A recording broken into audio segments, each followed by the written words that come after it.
Ça veut dire en fait qu'il a terminé toute sa phase de qualification, d'essai, d'expérimentation. C'est-à-dire que ce bateau maintenant est pleinement opérationnel donc pour remplir des missions qui sont les siennes, des missions de surveillance, des missions éventuellement de combat, des missions de projection de commando, etc. Tout ce pourquoi il a été fait et il peut être engagé dans des opérations militaires. Voilà, donc ça veut dire que simplement il est maintenant fin prêt à faire ses opérations.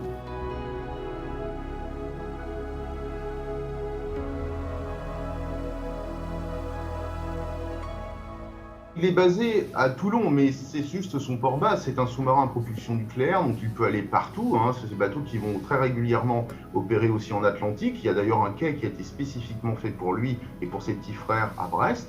Donc on pourra le voir en Atlantique, en Méditerranée, dans le Grand Nord, en océan Indien et voir plus loin, parce qu'il faut rappeler que l'année dernière, la Marine nationale a envoyé un de ses sous-marins jusque dans le Pacifique. Donc voilà, il est conçu de toute façon pour aller partout, là où on en aura besoin.